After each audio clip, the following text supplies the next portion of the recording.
Attention, ladies and gentlemen, you're listening to the Adrian Lozano Show. Rock and roll. Hey, good looking. Before we go any further, I have to let you know something. I am disclaiming.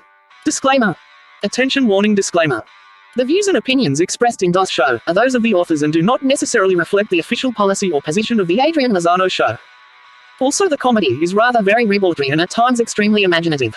The show. Thanks you very much. Thank you. All content from this show are for comedic purposes only. This information should not be considered complete, up to date, and is not intended to be used in place of a visit, consultation, or advice of a legal, medical, or any other professional. Thank you very kindly. Any content provided by our bloggers or authors are of their opinion and are not intended to malign any religion, ethnic group, club, organization, company, individual, or anyone or anything. In any way living or dead by listening to this declaration, you have been warned. Thank you. You now are proceeding at your own risk. Isn't it fun? You've also been absolved of any foul odors for a short time, lasts about 10 minutes. Now are you ready for the most irresponsible comedy podcast this side of whatever the hell river that is? The Adrian Lozano Show says, you are amazing, you're an absolute delight to be around. One other thing, believe it or not. You actually have been doing badass today, you're doing an amazing job, keep it up. The Adrian Lozano Show is like a tip to grip with wings. And now for the tip everyone's been waiting to grip, Adrian Lozano. So, this is episode 118. That's right, 118, because it's that episode that was supposed to come out when 119 kind of happened. You know, you just fall into a chicken hole and then... Here we go. There you go. Next thing you know, you're poultry. Poultry in motion. Anyway, I'm here with the lovely Miss Tony, and she is helping me finish off this 118 episode because it needs to fucking be out already, goddammit. And she's also the only other person that I'm aware of that's seen this here movie, or these couple of movies and this so-called TV show. Yeah, we're doing this. This is our like 5th or 6th take on this because life keeps getting in the way. Life finds a way to get in the way. Always. Thank you, Goldblum. Anyway, I like that sound effect that he does. So you two dig up dinosaurs? Anyway, that may or may not end up in the show. I don't know. So, tell me, what do you remember about the Flintstones, and what did you like about them? About the Flintstones movie or the Flintstones just in general? The goddamn family. Oh.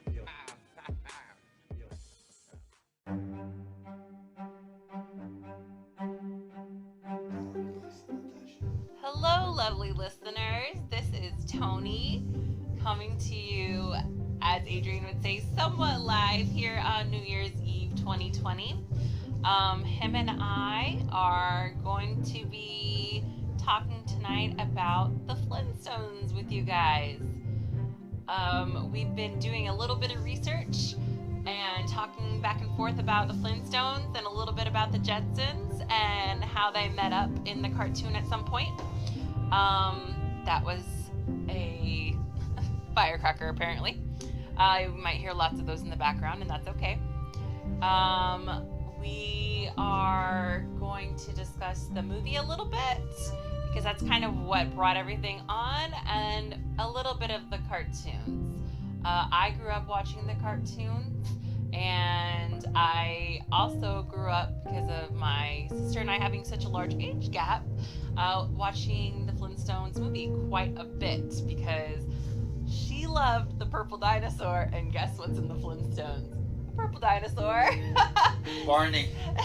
So that was kind of our jam for a while, and I didn't mind it at all because I really like dinosaurs, and that's kind of my jam. I was always interested in that, and I always did research papers and stuff like that on dinosaurs. That was one of my favorite things. So, you know, I know that the Flintstones isn't all about dinosaurs, but there's definitely plenty of dinosaurs to stare at. That's true. I mean, there's a lot in there. I feel like... How do you feel about the theory that we just went over? The theory that the Flintstones actually takes place in the future. Now that I've seen it after we discussed it a little bit previously, it unfortunately makes sense, and it bugs me a little bit because of it's them living in an apocalyptic world, a post-apocalyptic world. Post-apocalyptic world. Yeah, Sorry. the apocalypse already happened, and this is the radiated wasteland that they're in now. But the theory goes that because they use money, because they have a form of currency. Also, hi, by the way, I'm Adrian. I don't know if I said hello. I'm the host of this here show, this here shindig. I introduced you, sir. Well, thank you kindly. I don't think I said. Actually, I don't think I introduced you. I'm so sorry. I said hi. This is Tony. You know what? That's from close the enough. Adrian Lozano show. Yeah, that's close enough. That's close enough. All right, so that's Boy finding a way to get in on this New Year's cheer.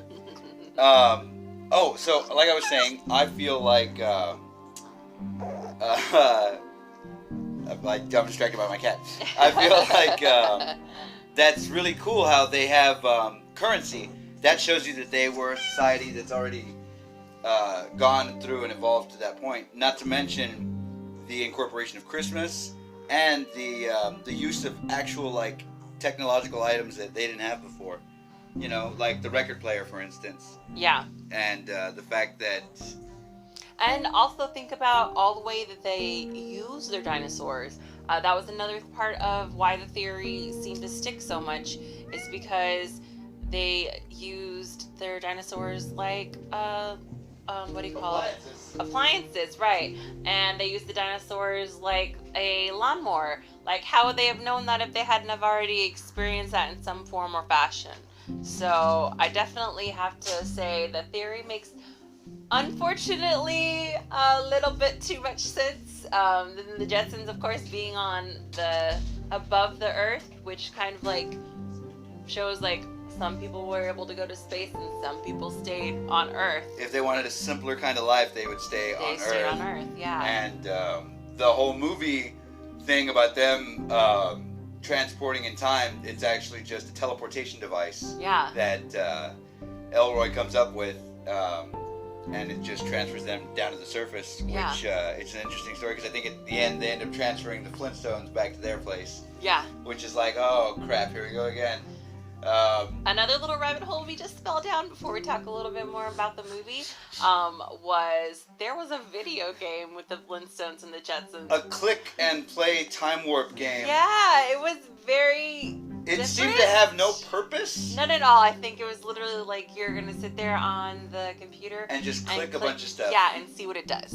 And that actually, for when that happened, I think that happened in the 90s. That actually makes a lot of sense because that was kind of the thing. Yeah. Like, you know, you click and like, oh, it does this. Oh, it does that. That's cool.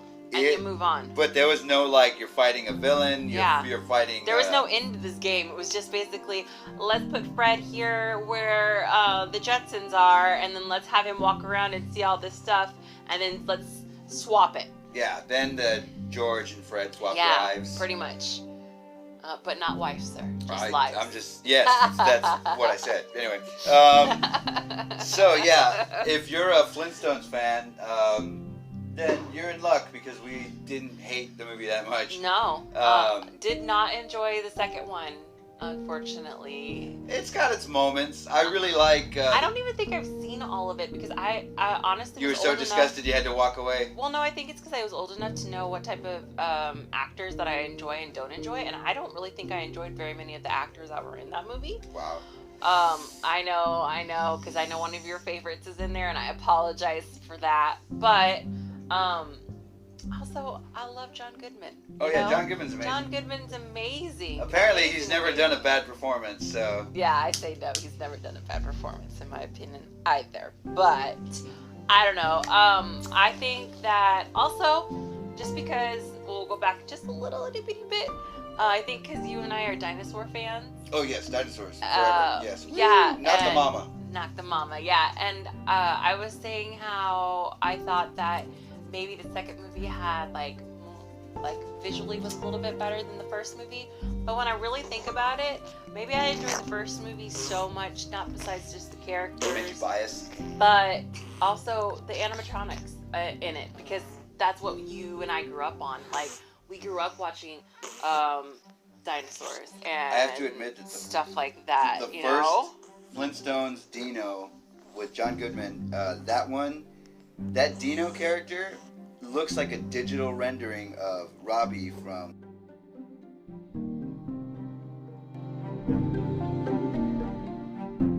Home lists 25 cool secrets you never knew about the Flintstones. 25 cool secrets you never knew about the Flintstones. The Flintstones was meant to be wholesome prehistoric family fun, but these 25 dark secrets will make you see the show in a new light. By Tobias Handke Mar 01, 2018. As the whistle blew to end the working day, Fred Flintstone's energetic cry of "Yabba Dabba Doo" became part of the iconic opening to the Flintstones and helped launch one of television's most critically acclaimed and commercially successful sitcoms of all time. Produced by Hanna-Barbera for ABC, The Flintstones takes place in the Stone Age town of Bedrock. Focused on the lives of Fred and Wilma Flintstone and their lovable child Pebbles and pet dinosaur Dino, along with good friends and neighbors Barney and Betty Rubble and their infant son Bam Bam, the animated series juxtapositioned modern life in a prehistoric setting with plenty of laughs and relevant storyline arcs. Running for 6 seasons, The Flintstones was the most financially successful network animated franchise until The Simpsons took that mantle in the 90s. Since the original series ended in 1966, there have been over 10 spin-off series, more than 12 television specials, 5 made-for-television films, and 2 live-action features. The Flintstones was so successful it even spawned 2 theme parks, a live stage show, and various forms of merchandise that attributed to it becoming such a cultural phenomenon. As with anything so successful, there were a number of setbacks and roadblocks the franchise encountered over the journey, along with some murky secrets that have stayed hidden for a long time. Having dug deep into the history of the Flintstones and delved into the behind-scenes secrets of the show, we've come up with 25 dark secrets you never knew about the Flintstones for you to discover. Advertising. 25. Grown-ups only but children welcome via ReleaseMama.com. Before the Flintstones got the go-ahead, Hanna-Barbera was known for making entertaining television shows aimed at young children. Having first tasted success with Tom and Jerry for Metro-Goldwyn-Mayer Studios Inc., William Hanna and Joseph Barbera struck out on their own and created their own company, Hanna-Barbera Productions. After their first few cartoon series received mixed reviews, the duo understood they needed to come up with an idea that would appeal to both children and grown-ups. The result was the Flintstones. The animation had a fantasy setting in prehistoric Earth that got kids excited alongside grown-up themed storylines and laugh-out-loud comedy sequences. Hanna and Barbera hired both live-action and traditional animation writers to script the show, writing plotlines focused on everyday family problems often resolved with a good belly laugh by the show's end. The Flintstones was also one of the first animated shows to feature a laugh track, something usually only seen in grown-up sitcoms. 24. Flintstones Vitamins Not That Healthy via ArmyOfWhySomePeople.com. First introduced in 1968, Flintstones complete chewable multivitamins were marketed as the ideal supplement for young children, going on to become one of the biggest Flintstones-related products ever. Hundreds of thousands of kids the world over would eat the colorful vitamins that came shaped as characters from the show. While many parents were convinced they were doing the right thing giving their children the supplement, it turns out Flintstones multivitamins aren't as healthy as first thought. An article by Spoon University delved deep into the ingredients used to create the vitamins and found some disturbing results.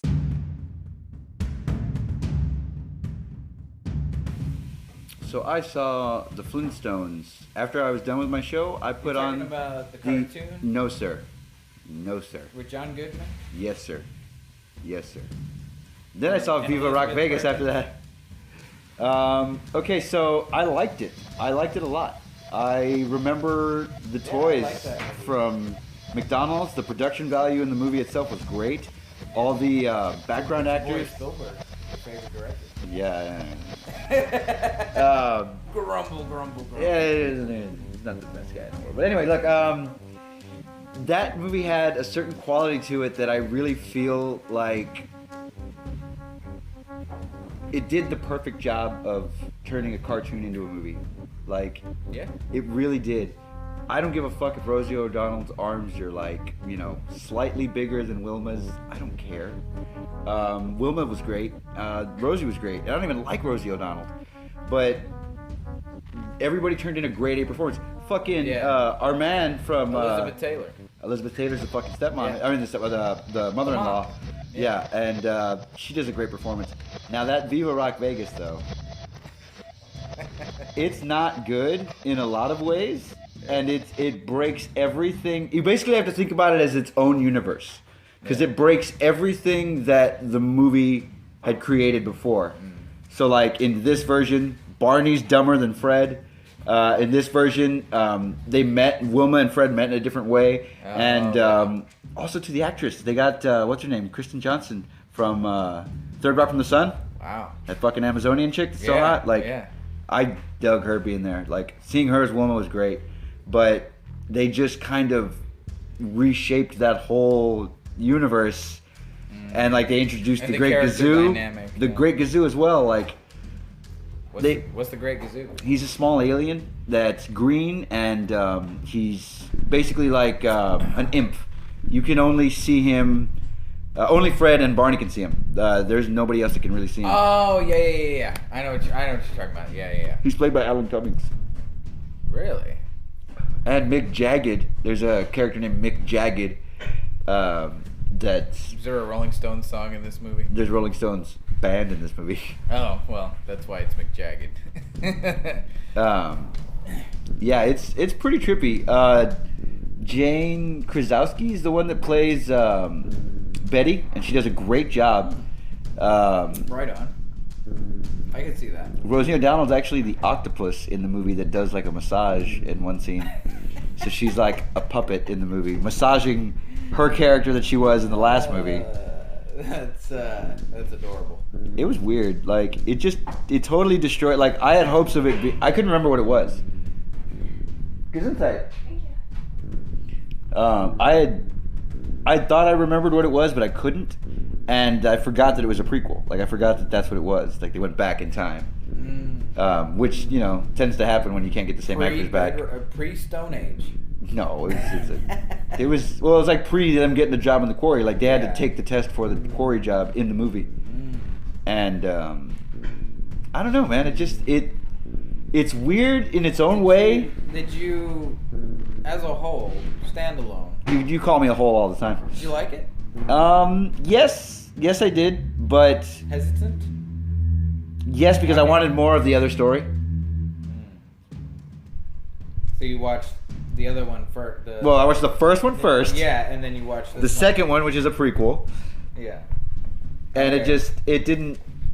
I feel like even if I had watched the prequel first, I don't feel like it would have had the same effect, because like John Goodman's performance as Fred Flintstone.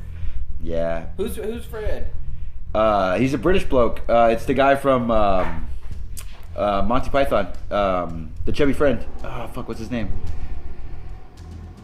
Oh, the guy from Shaun of the Dead? No. That's Nick Frost. Oh. That's Nick Frost. This guy's. Do you have the internet? I do have the internet. Okay, cool. Because I can't remember his name, but I know that he's in the full Monty, and I know he's British. But he's the younger Fred Flintstone, and he does a good job. His American accent's very good for a caveman. Because it's like, what dialect is this? Cave? I don't know. Is it this gentleman? Mark Addy. Mark Addy. Like I said, it's Mark Addy. It's not Alan Reed. No. No. But Stephen. Yeah, I like any. I'm never disappointed with John Goodman's performance for sure. Yeah, it was. I don't care what he does. All right. I was just going through my mind. I was combing through all the John Goodman performances in my mind, and I was like, well, I don't like Roseanne. That's about it. Like, what about Red State? Red State? Do you not like him in Red State? I do. I was going to say, yeah, she's like, hey, what? I was trying to think of a performance I didn't like. What's that one? Oh, the one that you didn't like. Oh, okay. Oh, okay. I like how people listen to me. I was too in my head. I wasn't. That's all right. I was just thinking about all the cool shit John Goodman's done. I was trying to point out. I was trying to put a chink in his armor. I was trying to find something. What did he do that was terrible? And I was like, or what was that one with Nick Nolte that he was in? Where Nick Nolte's like the propaganda Nazi that ends up hiding out after the war, and John Goodman's in there somewhere. He's like, oh my god, Chewbacca. No, no, he's the guy that he like meets him or whatever on the park bench. Yes. Fuck, I know that movie. I had a collection of Nazi movies for the longest time, thanks to my grandmother's obsession with World War II. She was like, "If you see another one of those war movies," I'll be like, Right? "Oh, all right." That Indiana Jones. Well, no, like she loved Indiana Jones, but like she loved any war movies. Like we watched Holocaust, the movie. You know, like Right. It's a rough one. 6-7 hours, dude. It's like, Yeah, that's a rough it's a one. fucking crazy ass movie. I can't remember what it's called, but I know what you're talking about. Yeah. I think I borrowed that from you at some point. Yeah, because it's Nick Nolte. Oh, it's the one by fucking I have the internet. you motherfucker. It's a book. It was based off a book. Yeah. Mother Night, I think, is the name of the book. Yes, Mother Night. Mother Night is the That's book. it. It's That's- Kurt Vonnegut. That's the movie. Well, is it? Yeah. Kurt Vonnegut's the one who wrote that book. It's one of my favorite books. He's I also the guy who remember it wrote. had an odd name. I just He wrote Breakfast of Champions as well. He's checking it out, folks. He's googling. Yeah, Kurt Vonnegut. Woo! I got a memory still, somewhat. Let me drink more. Yeah, that's the name of the movie. And Mother Night. that's it. Nick Nolte. Nick. Oh my God. That's Patton Oswalt. I love Patton Oswalt's joke. Oh my God, Chewbacca, the goddamn Death Star's on the verge of exploding again. What do you mean we're out of toilet paper? That was a good one. I love Patton Oswalt's stand up, man. Yeah, his shit's great. His shit's gold. There was only one episode one special I wasn't particularly fond of, but Oh shit, did you hear about fucking Chappelle coming back to his San most Antonio? recent one Or- was Came back to Texas? awesome. Yes, I heard about that. San Antonio. Yeah, I heard about that too. For those who are not in the know, my good buddy Becky here is one of the biggest Chappelle in general fans around. He's the only person I know that can beat me on Dave Chappelle quotes. Like, Pretty much. pretty much, yeah. But he's a big fan. He's so big of a fan that he actually got to go see him at the exclusive show. I don't think he talked about that. I think you talked about that with me. Yeah, I don't know if it was on the podcast or not. It's been a while, but yeah, I saw him at the Aztec Theater on Commerce, downtown San Antonio. It was a sold out show. It was obviously before COVID. Yeah. And I went through a lot to get those tickets. They were very, very difficult to get. Yeah, because you told me about the whole dynamic of like you waited in a line and then like everybody in the line was told to go fuck off and then the thing of it is that they were pop-up shows. Like you didn't know till you that didn't night. know until that day that they were going on sale. Like they announced it at like 9 o'clock in the morning that they're going on sale at 11. Announced it how? And then by like Like on social 11, media? at like an 11:08, they're all sold out. How did they announce it though? Social media? I think it was they announced it through the local news channels, and that of course translates to social media and other outlets. But it was through local media like KSAT 12 and Ken's 5 and all that. WGN. They yeah, right. I remember WGN. Like I remember watching that and actually like watching like Chicago's nighttime news and was like, oh, another murder. Wow. Oh yeah, big surprise. If it was that cold, I'd be angry too. Yeah. That's why the Russians are so angry. It's fucking brutal up there in Siberia. For all of my Russian listeners, you're awesome. Oh yeah, they're. I admire the Russians for. So big. The fucking country's so big. The strength or will of a person that you have to have in order to live there, and survive there and do well there. Harsh environments make harsh people, I imagine. Marsh. Yeah, marsh. And marsh environments make marsh people. Yeah, like marsh. like if I were to take marsh a bunch of islanders, from the say the Virgin Islands They're not virgin anymore. or the Caymans or something like that. Cayman Islands. That's what they call the Virgin Islands after you leave. Yeah, those. You put an army of island dwellers Oh. up against people who live in the desert and it's like 12 degrees most of the year. I would imagine that Fahrenheit? Yeah, if you put them in climate that's right in the middle of those two and let them fight it out, I guarantee you the people who have to live in that harsh tundra environment over generations are going to be a lot tougher people, physically and mentally, I imagine. I mean, how physically and mentally tough do you have to be to live on an island that's gorgeous and beautiful and has a stable economy? I think an iron will would definitely help. Yeah, right. Yeah, right. Yellow. What's up? What's up?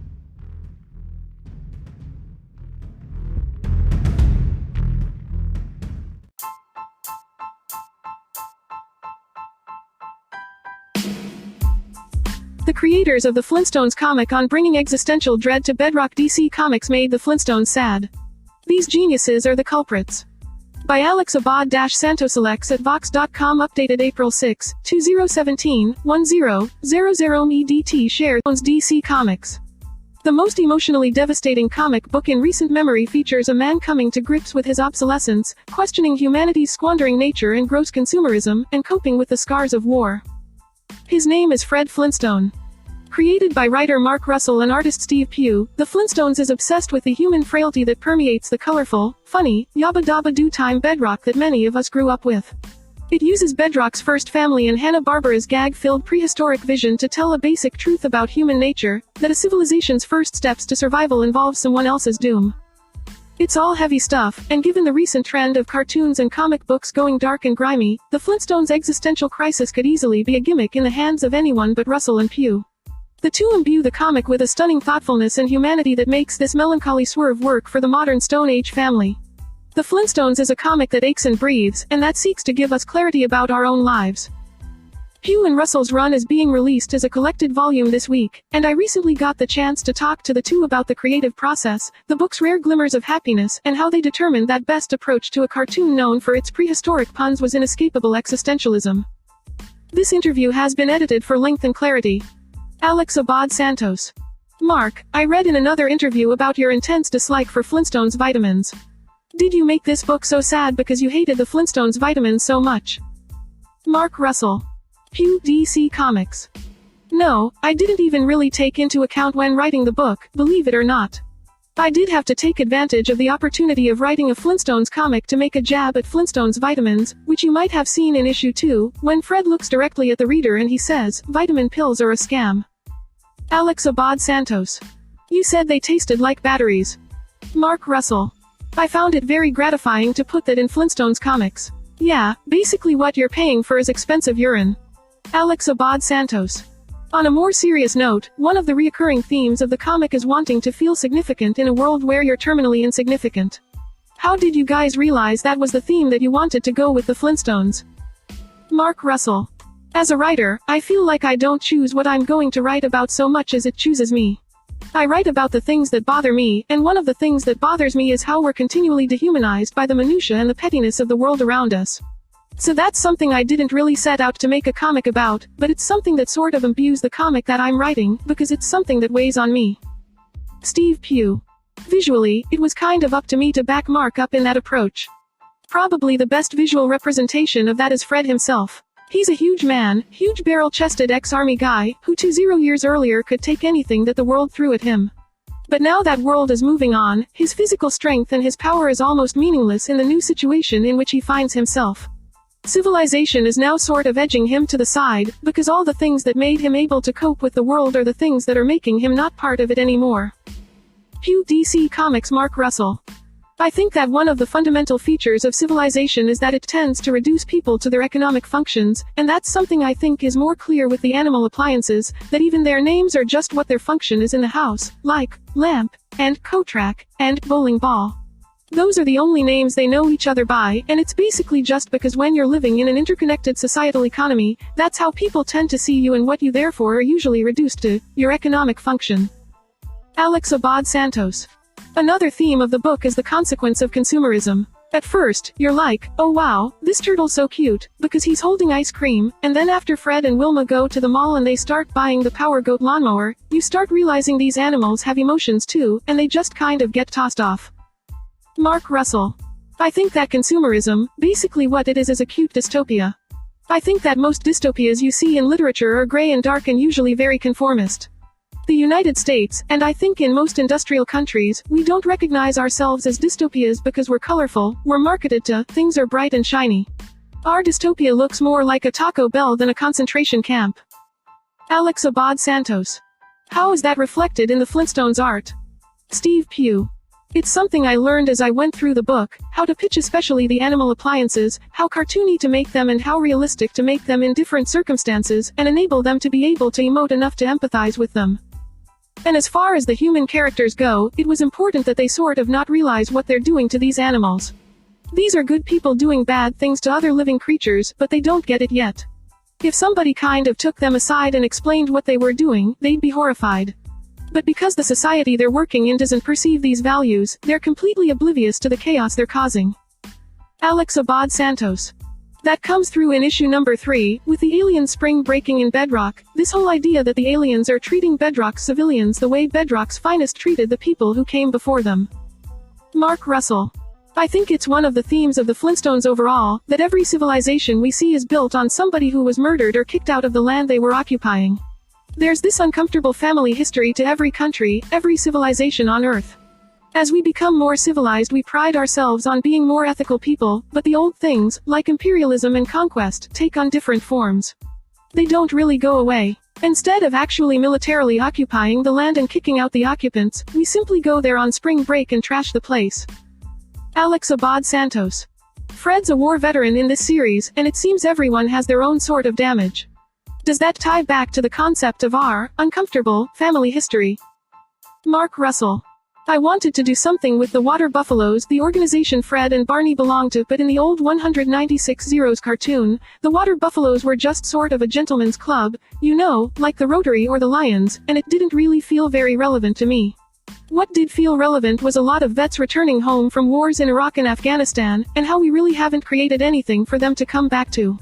So that to me felt like a much more relevant use of the Water Buffaloes than going back and sort of visiting this Mad Men era social club for gentlemen who just want to get away from the wives for a few hours. Pew DC Comics Alex Abad Santos. In one of the issues, Fred and Barney's friend, a water buffalo down on his luck, actually is excited at the idea of getting back to war again. Mark Russell. Yeah, again, it's about them having been reduced to this role that they play, as opposed to being celebrated or given appreciation for just being the human beings that they are. Steve Pugh.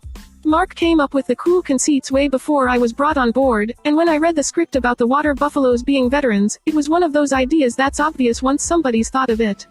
You see it on the page and you think, of course, that's beautiful, that's perfect, but it took Mark to think of it, and it works really, really well. It's a little pin in the map that you can hang a lot of the other stuff around. Alex Abad Santos. Steve, when Mark tells you that he wants to take the Water Buffaloes in this direction, what's your thought process? How do you tackle that idea? Steve Pugh. Mark doesn't put in a huge amount of visual data. He lets me kind of run with the ball. What I have to do is read the dialogue, read the characters, and then build things to support that. I call them gags. They're not gags, but these set pieces. It's implicit in the way these characters are relating to each other, so I can tell roughly the age and the demeanor and the body language of these characters just from what they're saying, almost, and for the most part we've managed to stay in sync. I haven't made too many errors, I hope, or he hasn't mentioned if I have. Alex Abad Santos. I'm not a visual person, I can't draw, so it's hard for me to think about things spatially or know where to even start visually. But when you said, body language, that clicked. Steve Pugh. Some artists really, really want everything on the page, almost like an Alan Moore full description of the situation. I'm fine with that not being there. The main thing for me is I understand the motivation of the characters. If I know what they're feeling about a situation,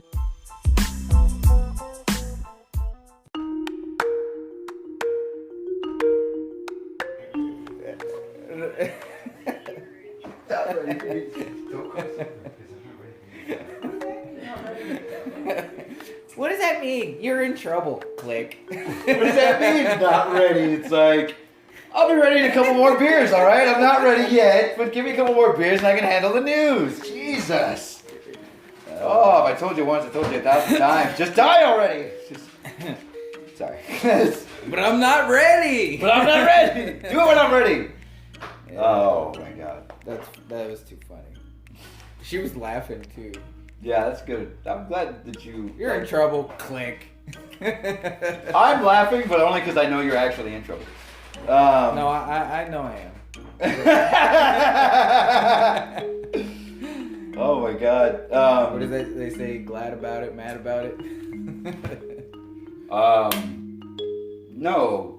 Why use regular bags when you can use glad bags? That's what they say.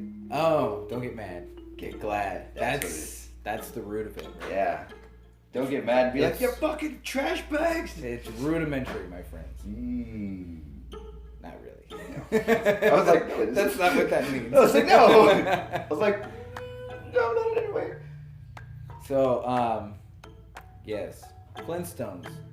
As far as like rewatching it, I would suggest forgetting about the sequel and just rewatching the first one. Also, too, it's cool to see Dino look like Robbie from the dinosaurs. Yeah. He looks like Robbie from the dinosaurs. Like he looks like without the mohawk. But he definitely looked like.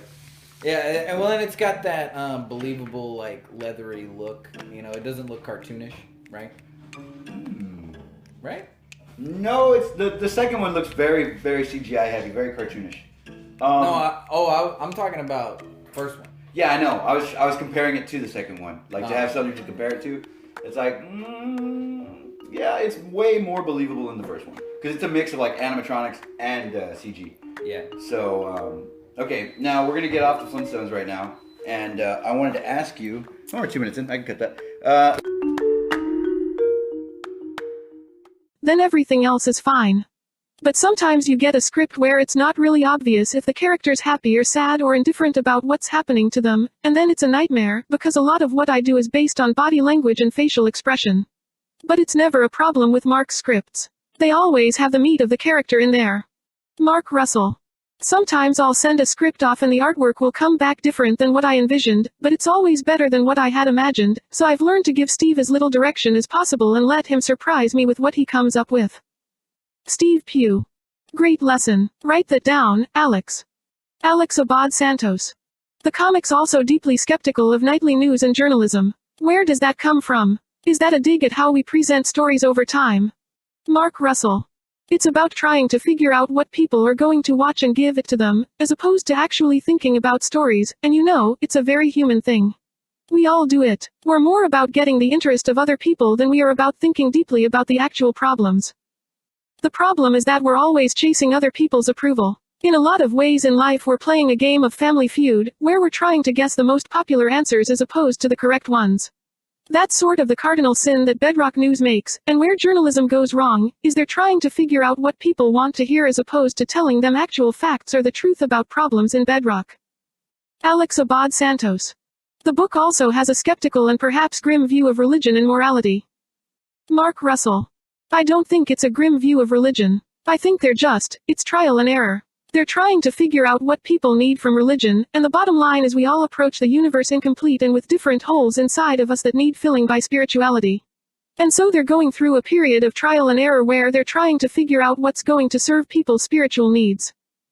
It doesn't diminish the efforts to try to find something that people can latch onto that makes them feel connected to the universe, by virtue of them getting it wrong once in a while.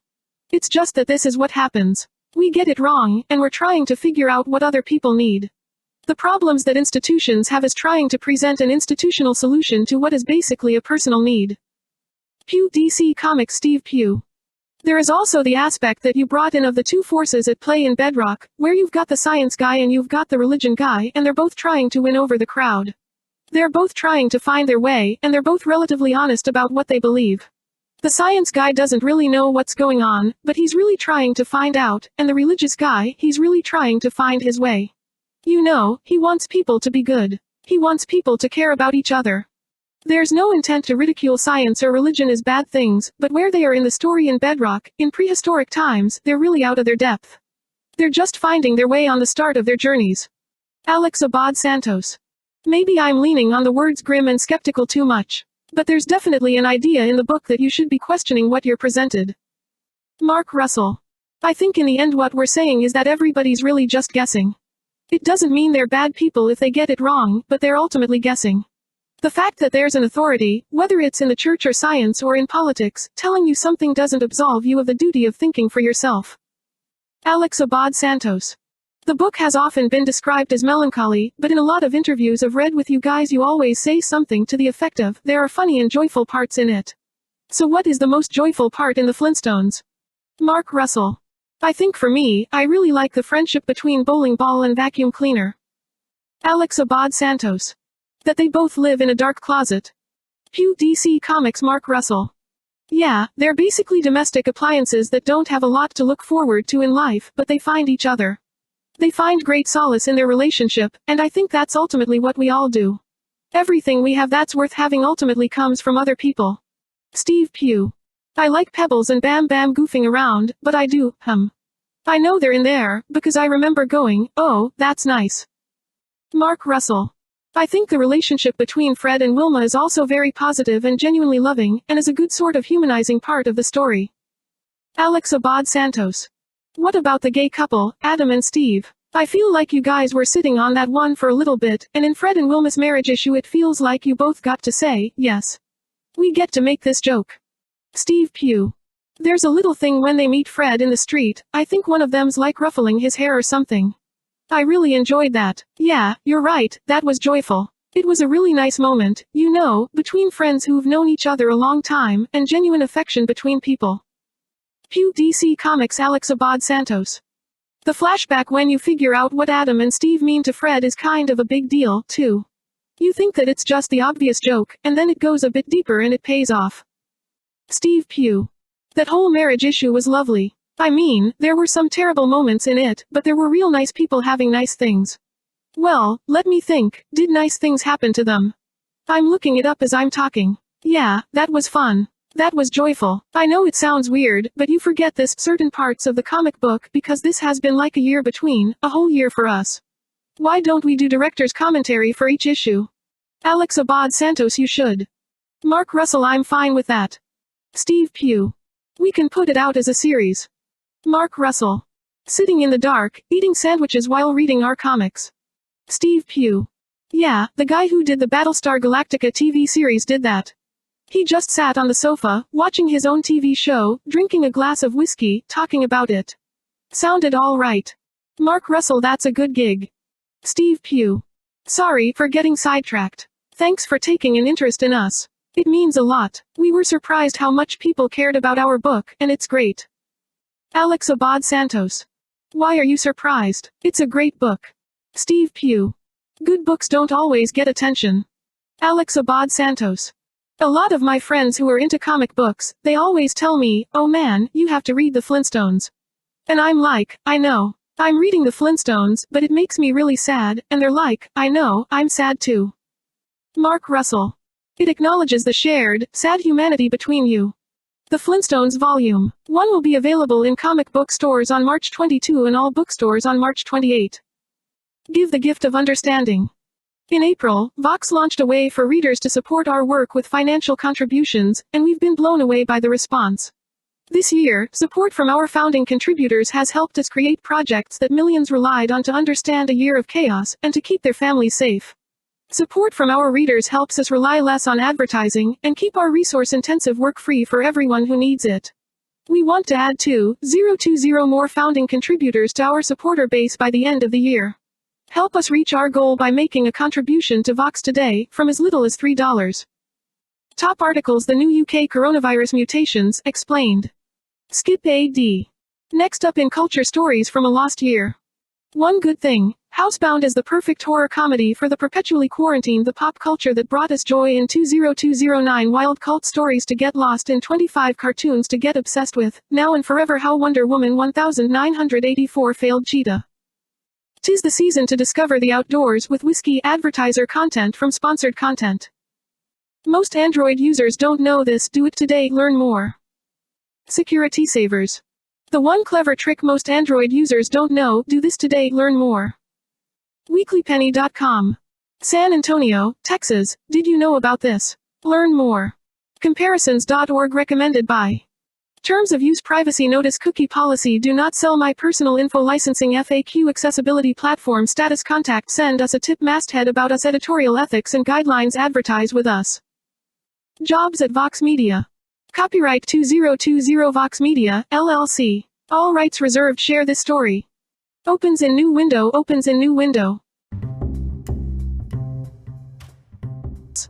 The vitamins contain sweetening agent sorbitol, an ingredient usually found in laxatives, meaning children are at risk of nausea, stomach cramps, and severe diarrhea if they take too many vitamins.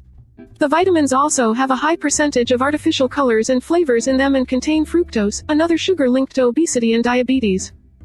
23. Barney's attempt to say goodbye via Pinterest. Although generally seen as a show for children, The Flintstones contained some fairly grown-up storylines throughout its 6 seasons. Taking one's own life is an extremely serious subject matter for a real-life action show, let alone an animated one, but it's something the Flintstones approached in the episode, Little Bam Bam. In the episode, Barney and his wife Betty are trying to adopt a child but lose the rights to Bam Bam at the last minute. Distraught about not becoming a father, Barney considers ending it all. He is seen walking out in tears after being told the news and heads towards a nearby bridge. It looks as though he is ready to jump off the bridge when Fred comes to his rescue and talks him out of it. The episode had a happy ending though, with Barney and Betty being allowed to adopt Bam Bam and finally having the chance to be parents. 22. Comic book heroes via DCComics.com. The Flintstones have appeared in comic book form before, but the 2016, 12-issue limited series was the best recreation of the famous family yet. Created by DC Comics, the series has received mainly positive reviews and is a darkly modern take on the animated series. The summary of the comic reads, "Welcome to Bedrock, where Paleolithic humans head to dinner for a taste of artisanal mammoth after shopping at Neanderthal and big men's clothing. Join Fred and Barney as Mr. Slate sends them on a mission to show some Neanderthals a night on the town in hopes of luring them into this new system called working for a living, in Slate's quarry, of course." The series addressed important issues such as marriage, racism, and war veterans, even featuring a gay relationship in one issue. The main characters are more defined in the comic with greater, fleshed-out personalities. 21. Dinos One Night. Creepy adventure via the-flintstones.wikia.com. The Flintstones Pet Dinosaur Dino is a lovable creature who acts like a big puppy dog. While not the smartest animal, his loyalty to Fred is unquestionable, with a running joke throughout the show being Dino knocking down Fred when he arrives home from work and licking his face. But it seems it's not just Fred who Dino fancies. Dino gets the hots for the next-door neighbor's dino pet and the feeling appears to be mutual. While we thankfully don't see the two consummate their relationship on screen, there is an episode featuring the neighbor's dinosaur with a litter of puppies and Dino standing over them as a proud Dino dad. But that's the last we see of Dino's girlfriend and his children through the series, making me wonder just what kind of father Dino really is. 20. Prehistoric Smackdown, via OSReview.com. There have been strange and unusual Flintstones-related releases over the years, but none quite as interesting as the Flintstones and WWE Stone Age Smackdown. The crossover of these two highly liked properties doesn't really make any sense on paper but was an obvious way for Warner Brothers Studios and WWE Studios to combine their marketing skills and release an animated film to appeal to both sets of fans. The film featured many big-name WWE stars such as The Undertaker, Daniel Bryan, and John Cena. The film followed Fred and Barney as they built their own wrestling organization and ends with a massive wrestling match between a host of Flintstones and WWE characters.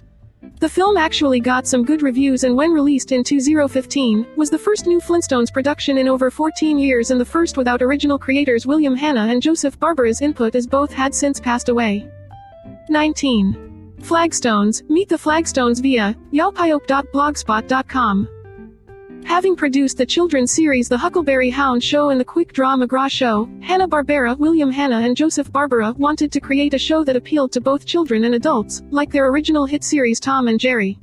After tossing up many ideas, they settled on creating an animated sitcom set in the Stone Age. Coming up with a name for the show was the next big decision. During the early development of the series, it was set to be called The Flagstones. When the show was picked up and went into production, the name was briefly changed to the Gladstones, also a popular telephone exchange line in Los Angeles during the show's creation, so as not to be mixed up with the Flagstones, cartoon characters from the comic strip High and Lois. The Gladstones soon morphed into the Flintstones, a much more suitable title, and the show was ready to air in September of 1996. 18. No More, Gay Old Time, via notnowsilly.blogspot.com. The jingle to a television show is sometimes just as important as the series itself. The Flintstones sing-along opening theme song explained who the characters were and what the show was all about and was catchy as heck. It's an upbeat and enjoyable tune, but it came under fire in 2010 when CNN journalist Anderson Cooper took offense to the use of the phrase, gay old time. Cooper took to the air to grieve about the insensitive nature of the song.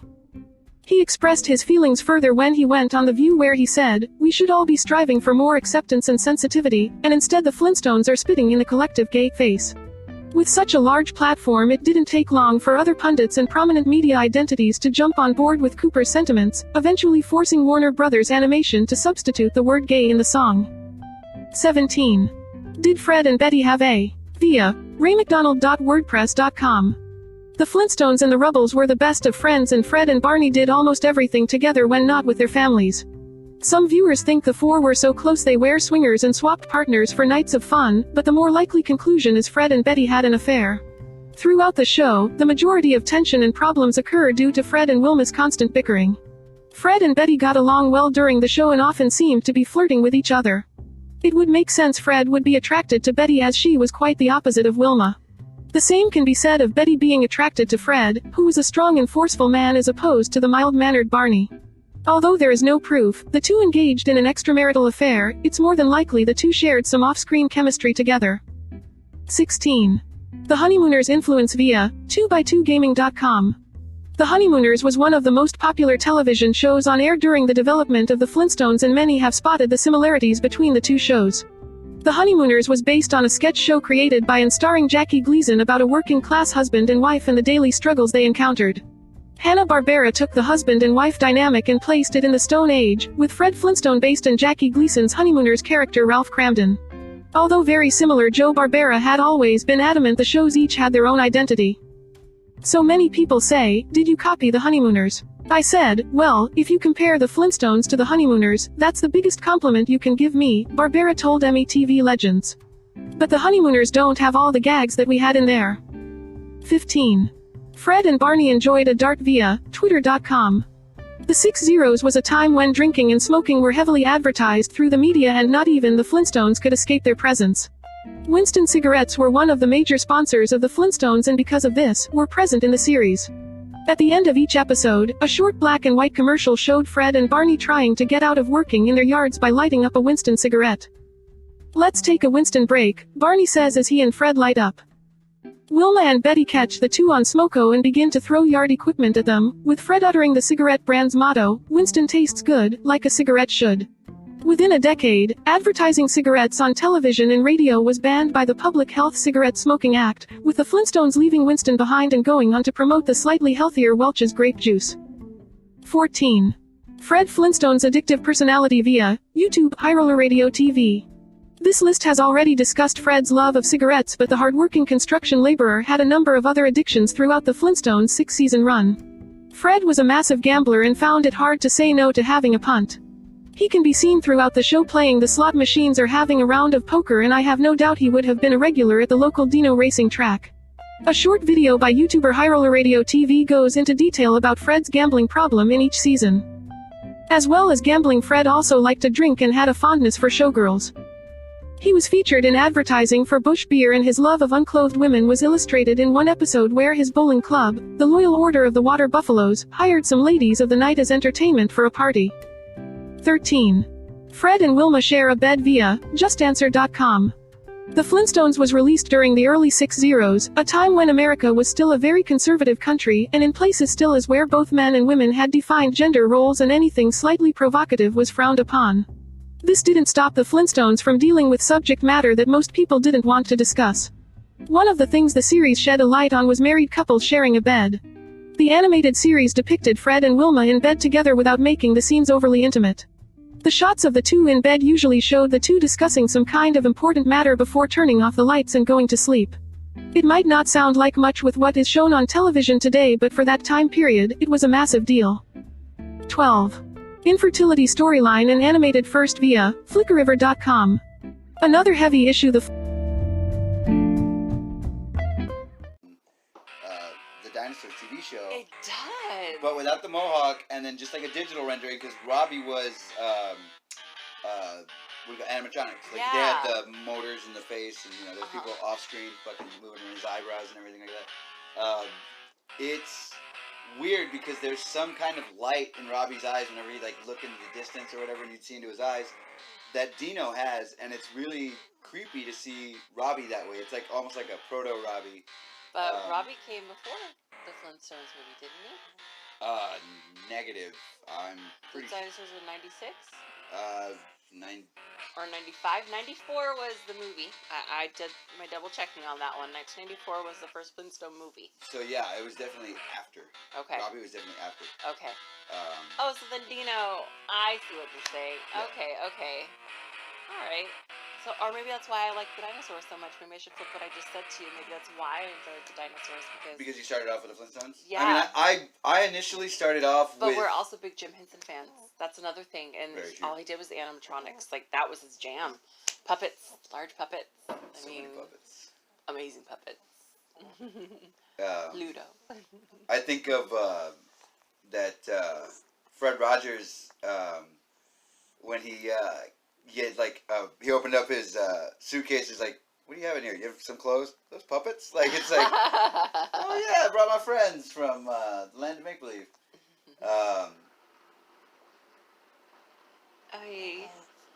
Ladies and gentlemen, it's not even 8 o'clock at night. But that's okay. People are enjoying themselves as long as we're social distancing. I suppose it's fine. If you're throwing fireworks in an effort to get somebody away from you, I'm sure that's fine. Oh, okay. If you say so.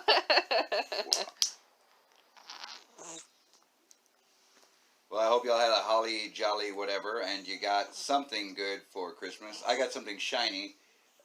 I like it, but I also got some cool stuff to keep me warm, and I gotta say I enjoyed everything I got, but I always feel like I don't know, like I never do enough. Yeah. Anyway, it's the season for giving or whatever, so sure is. I definitely gave this episode gets a little bit more of my time in the sense that I fell down a KFC hole, and the Flintstones are loosely tied into it because the Flintstones are actually in a KFC ad for their Twister or whatever they had. It's a really weird hole that I fell down, but look, I'm okay. I got up, dug myself out. You know, you have to dig up, so I dug myself out.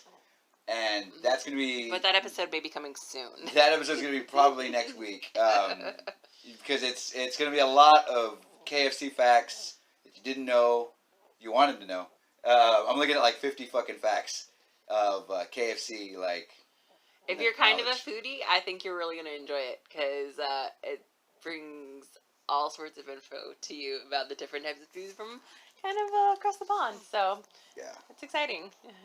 Oh yeah, for sure. I'm definitely like stoked about it, but also too like I had no idea half the shit even existed. If you're like a huge pizza fan, but you've never like Googled Domino's Japanese menu, you know what I'm saying? Like check that shit out. Like that shit's crazy. Like Domino's has a crazy menu in Japan. Yes it does.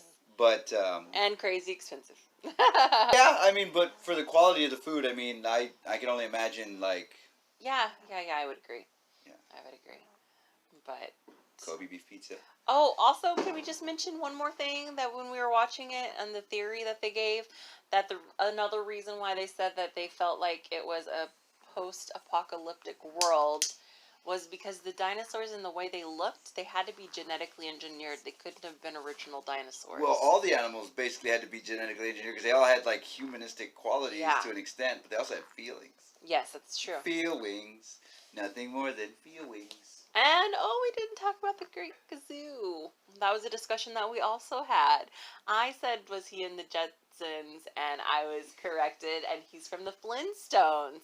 I would kind of love to fall down that hole. I don't know enough about it to know how did he appear. So I guess that also could tie into that theory, because if they're living in space and they're living below, So did Gazoo come from there?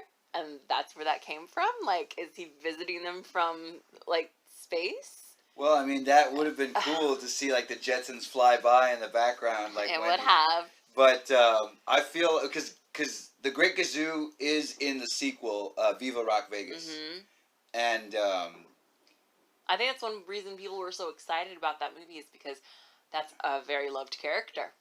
yeah, apparently he's got quite a fan base. A very big fan base from what I looked at. For calling Fred Flintstone a dum-dum. Dum-dum. Dum-dum! He calls Barney and Fred dum-dums. Dum-dums.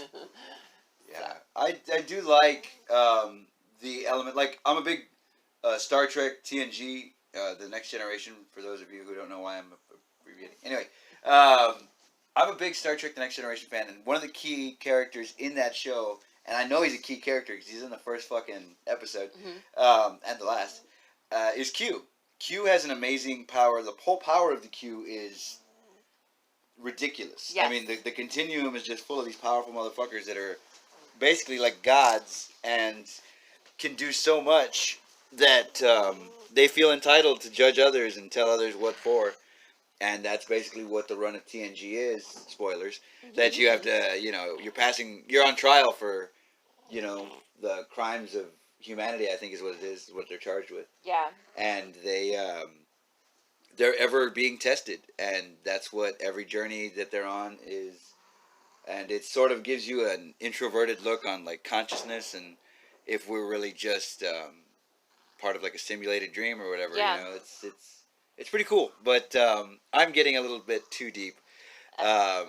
One thing we got to do is, I guess, Rein it back in a little. break the movie down for you, and then we'll get on, I guess, the more obscure things that we remember from our childhood.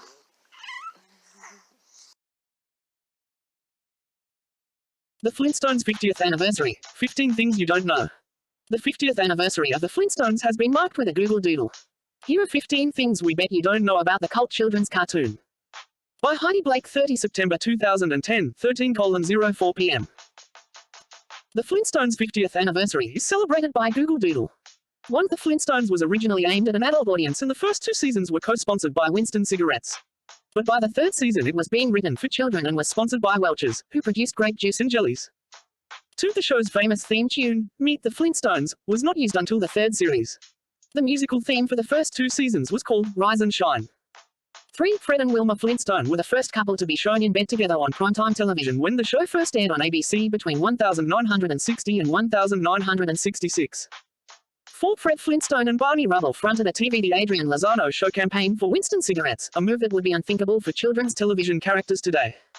5. Many critics believe that the show was a Stone Age parody of the 1950s US TV sitcom, The Honeymooners, which featured 2 newlywed couples living in New York. One of the show's creators, William Hanna, once confirmed the rumor, but his co-creator Joseph Barbera maintained that it was a myth. 6. William Hanna, the co-creator of the Flintstones, also produced the hit children's TV shows Tom and Jerry, Scooby-Doo and Yo-Yogi. 7. The Flintstones held the coveted title of the longest-running primetime TV cartoon before The Simpsons took on the mantle. 8. The 1959 unaired pilot episode was called The Flagstones.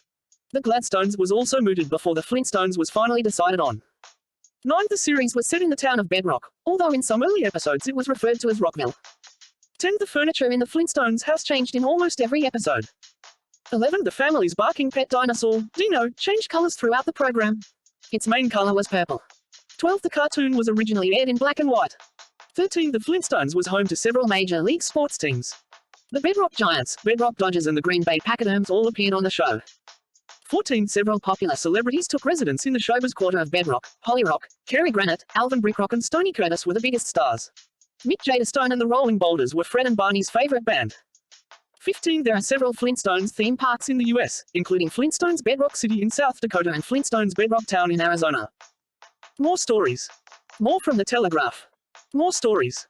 Live coronavirus latest news. COVID loves a crowd, warns NHS boss amid fears of New Year's Eve parties. By Global Health Security Team 31 Deck 2020, 7:46 a.m. The priority list for the Pfizer and Oxford vaccines, and how they will be rolled out. By Telegraph Reporters 31 Deck 2020, 7:40 a.m. The areas where primary schools will remain closed. By the Mike Penner 31 Deck 2020, 7:38 a.m. New Year honors, charity workers, MPs and campaigners recognized. By Steve Bird, 31 Dec 2020, 7:35 a.m. The best 30 men's rugby union players in Britain. By Gavin Mayers, 31 Dec 2020, 7:30 a.m. China jails 29 Taiwanese deported from Spain for telecom fraud. By all foreign staff, 31 Dec 2020, 7:12 a.m. News website of the year. Coronavirus. News. Politics. Sport. Business. Money. Opinion. Tech. Life. Style. Travel. Culture. Login. See all news. Back to top. Follow us. Copyright Telegraph Media Group Limited. Looking pretty good. I'll take it. I'll take it all day long.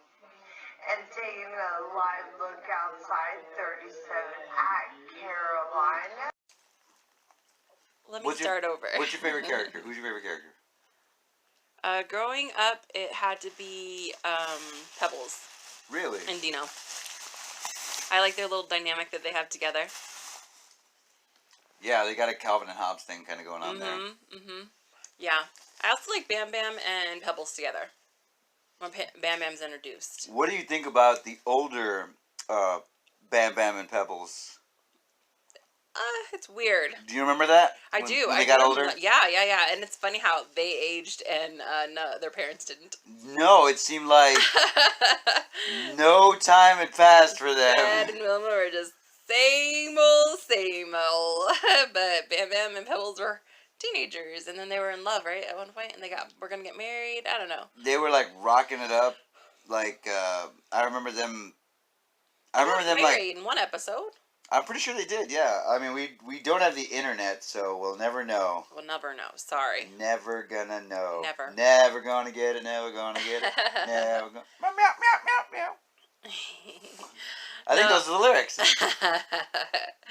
I really love Dino, but Dino Martin. yeah, but I have a soft spot for. He's just like a big old love bug puppy, and I loved it. So, there's that. Like I don't remember the cartoon as much. I know that I don't have anything committed to like super memory, but Super memory.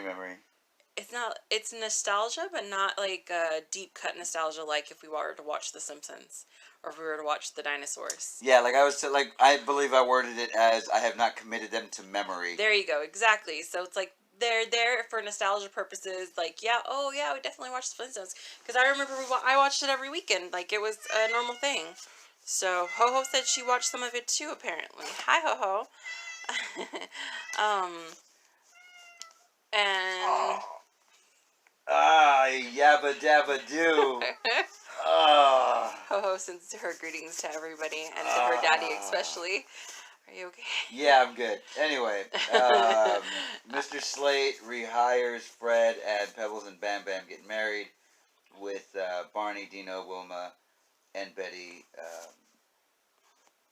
as the happy ones seeing them getting married. Wow. Yeah, Flintstones, Bam Bam, and Pebbles get married. I mean, the Flintstones were on for quite some time. They started in 1965 from what I read, and I don't remember when they officially ended. Well, they were the longest running animated series till The Simpsons came along. Like, they were the comedy, like, TV comedy show. I guess the first real animated TV comedy show. They were also the first show ever to put the couple in the same bed. Like, before that, all the couples had, like, separate beds. Oh, I didn't know that. And they were the first ones to actually... So was that controversial back then, you think? I think in live action it was an issue because they, like, standards and practices was like, I don't think so. We know what happens when there's two people in one bed. Oh, even I Love Lucy, they were in separate beds. Yep. Oh, I didn't think about that. And they did that in a kid's cartoon. Mm-hmm. That's crazy. Yeah, well, initially it wasn't a kid's cartoon. The first 2 years of the show were sponsored by cigarettes, Wilson cigarettes. And Fred and Barney even did ads for cigarettes. But they didn't really ever smoke in the cartoons. There is smoking in some episodes, but by the season 3, they were bought out by the some jam company. I don't think it's Smuckers, because with a name like Smuckers, I don't think it's Smuckers. I believe it's somebody else, but they were bought out by a jam company, and they were no longer tied to cigarettes, so they were for kids 100%. Welch's, I think. That actually makes sense. I think you're right. I think there was a time where they were tied to that. I did read like 15 articles about the Flintstones. Yep, I know you totally did. My man's got all his research down. Who was your favorite character? You let me ramble a little bit, but you didn't say who your favorite character was. I would definitely... Wow, that's so much hate on your face right now. I would definitely have to say I'm a big Fred Flintstone fan. Like, I know it's, I guess, cliche or whatever, but, like, I liked him when he was painted in a deceitful light. I liked him when he was not a good character, like when he was, like, evil Fred. There's very few instances, now knowing what I know about them being modern, or being, like, futuristic, really, there's a sinister aspect to Fred Flintstone that I really like. And with these comics that I also just found out about that DC has done, I feel like I'll be able to explore some of the darker sides of that character. Like, I don't like him being just a happy-go-lucky goof. I like that there's more to him, you know? There's some complexities. And what they've done in the comic book is they've made him a veteran. And the Water Buffaloes, his male group or whatever. I felt like that was a nod towards, like, the Masons. What?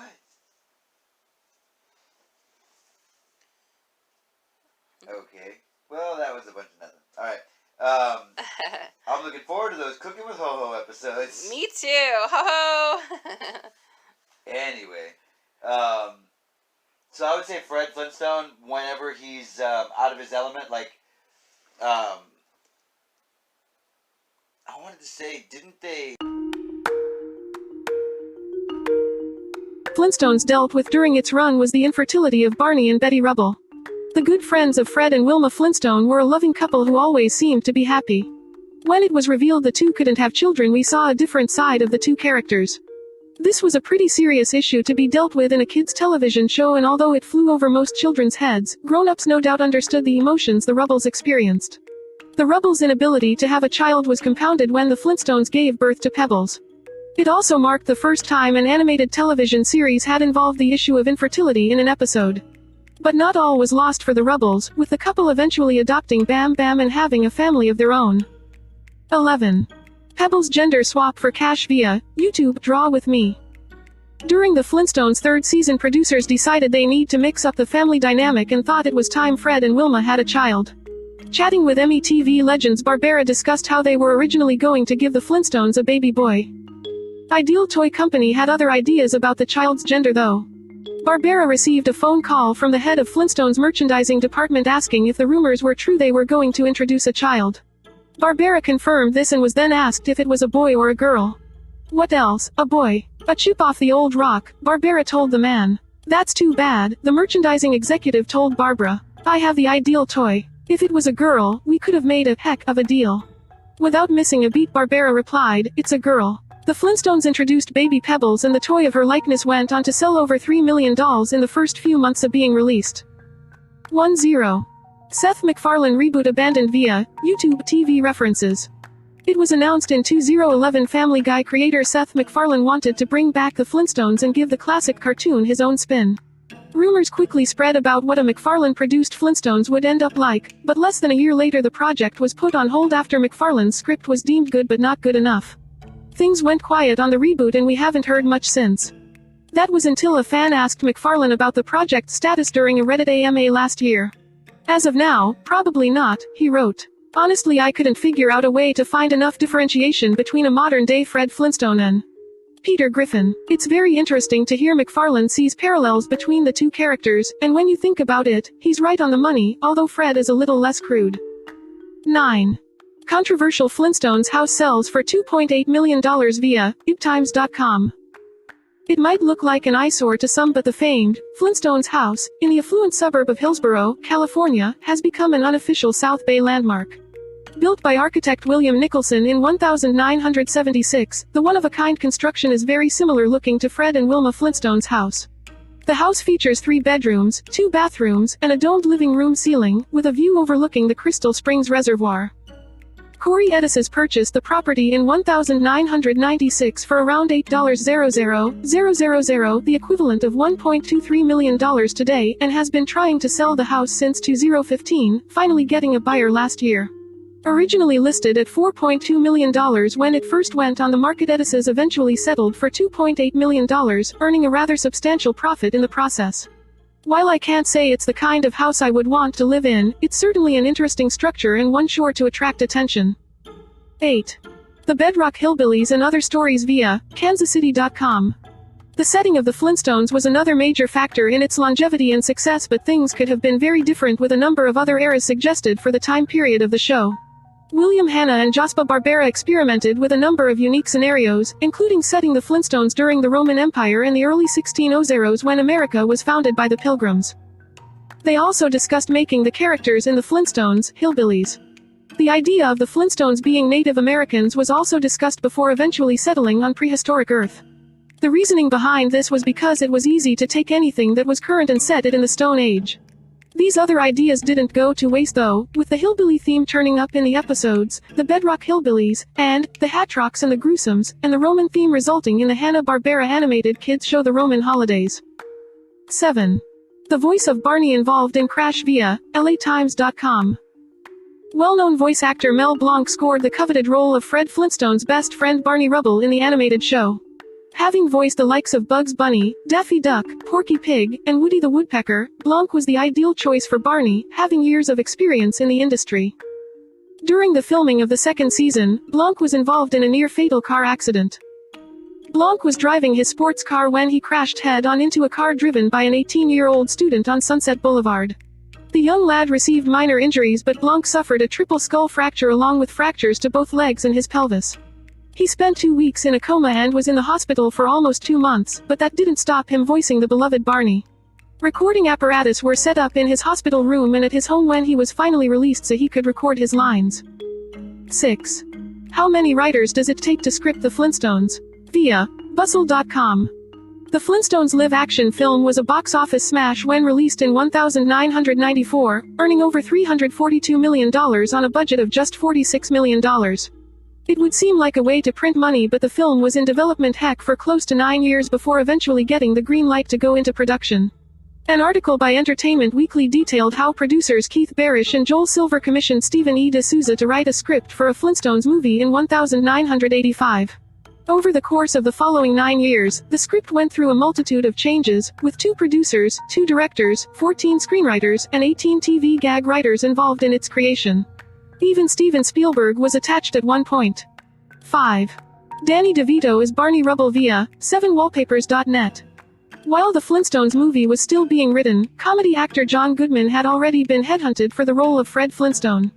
While Steven Spielberg was attached to the project, he suggested Goodman after working with him on the film Always. Thankfully, Goodman said yes, as after looking at a variety of other actors including Chevy Chase, Jim Belushi, and Bill Murray, the producers realized they were too skinny and needed someone with Goodman's shape. The other main male actor that needed to be cast was Barney Rubble. It's believed Danny DeVito was the first choice for Barney but turned down the role because he believed his voice didn't fit the character.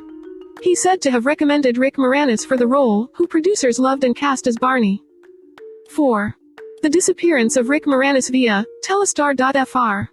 Canadian entertainer Rick Moranis made a name for himself in the 80s with a string of comedy classics. The actor, comedian, writer, and producer appeared in the likes of Ghostbusters, Spaceballs, Little Shop of Horrors, and Honey, I Shrunk the Kids, helping him become one of the most recognizable comedy actors in Hollywood. Scoring the role of Barney Rubble in the Flintstones live-action adaptation was Moranis's biggest break yet, but soon after the film's release, the actor disappeared. Moranis went on a self-induced hiatus after the tragic passing of his wife. Moranis's costume designer wife Ann Belsky passed away from cancer in 1991. After filming a few more movies in the years after, Moranis realized it was acting or his children, and chose to bring up his children as a single parent. 3. The Jetsons inspired by the Flintstones via YouTube cartoons intros. The surprise success of the Flintstones led to Hanna-Barbera looking at what other ideas they had lying around that could be considered worth developing while the company was hot property. Lacking anything original, the company decided to swap the setting of prehistoric Earth in the Flintstones for a futuristic world, birthing the Jetsons. The show was pretty much the Flintstones in space, and although it only ran for 3 seasons, the Jetsons became a staple on American televisions and a favorite of children around the world. There have been a number of Jetson spin-offs, with an assortment of comics and video games based on the property. A live-action film and television series have been in the works for quite a few years, but both appear to be trapped in development. 2. Flintstone sequel, a prequel thanks to John Goodman via Sky.com. There wasn't any doubt another Flintstones movie would get made after the first live-action adaptation of the cartoon series made hundreds of millions of dollars. You'd think after the film doing so well the original cast would want back in, but that wasn't the case with the Flintstones. After years in development, the film was finally ready to go by the late 90s, but Goodman refused to return, having a full plate of acting gigs and thinking it was too long a wait between films. With Goodman out, the rest of the cast soon followed. Producers decided the best way to combat this was to recast the entire franchise and set the second film as a prequel. Mark Addy took over the role of Fred Flintstone, with Stephen Baldwin taking on the character of Barney. The Flintstones in Viva Rock Vegas was a massive bomb and put an end to any more Flintstones films being made in the near future. 1. Elizabeth Taylor's final film role via virtual-history.com. Few people have led such an interesting life as the great Elizabeth Taylor. A famous actress and activist who was married 8 times, she was the poster girl of American cinema during the 40s and 50s and one of the first Hollywood celebrities whose private life was just as well known as her public life throughout the 60s, 70s, and 80s. By the early 90s, Taylor was concentrating more on her philanthropy interests, making the odd cameo here and there. The producers of the Flintstones desperately wanted Taylor in the film and got her to accept the small role as Pearl Sloggoopy by donating the proceeds from the film's premiere to her AIDS foundation, a cause Taylor was very involved with. This film turned out to be Taylor's last theatrically released film, with the dame spending the next 15 years pursuing her philanthropic endeavors between small television roles. She eventually passed away in 2011 at the age of 79. Next star Simpson, Homer Simpson, he's the greatest guy in history. From the town of Springfield, he's about to hit a chestnut tree. Good times. Alright, so I think that's going to go ahead and wrap up this particular episode 118. I want to thank everybody who's anybody, and I want to thank everybody who's nobody. And I also want to thank everybody who contributes to the show by, purchasing merch or throwing money at me if you see me in public or whatever. It's appreciated. Every little bit that you contribute goes to helping me continue to feed my cats and myself. I want to let everybody know that I'm going to be checking out the movie Upgrade coming up pretty soon. And how about this episode? How about the fact that, I didn't know that the Flintstones were sponsored by cigarettes, and I didn't know that there was an episode where Barney didn't get Bam Bam, that he was going to kill himself. I guess it was one of those what else would he do? I'm very anxious to read the DC adaptations. I mean, I'm not too anxious. I'm not anxious enough to spend money, but I'm relatively anxious in general when anybody starts talking to me for longer than a few minutes. Anyway, how are you? I'm glad that you stuck around for this episode. Yeah, I know that there wasn't, I've been using a lot more articles, but it's because I am switching things up, and, yeah. So, if you want to give me any feedback, tell me that the show has gone off the rails. I would love to hear from you. you can hit me up on Twitter at Lozano Show, and then I'm on Instagram. If you don't want to bother with any of that, you can always hit me up on Facebook, which I'm never on, but still have. And,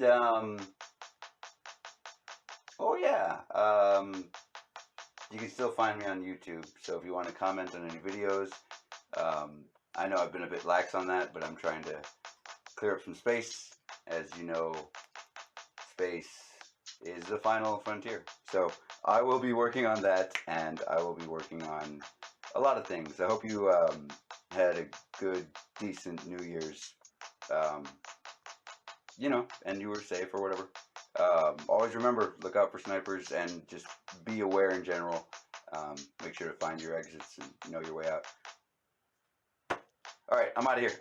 I'll see you next week. We're going to be checking out the movie Upgrade. So, upgrade to upgrade.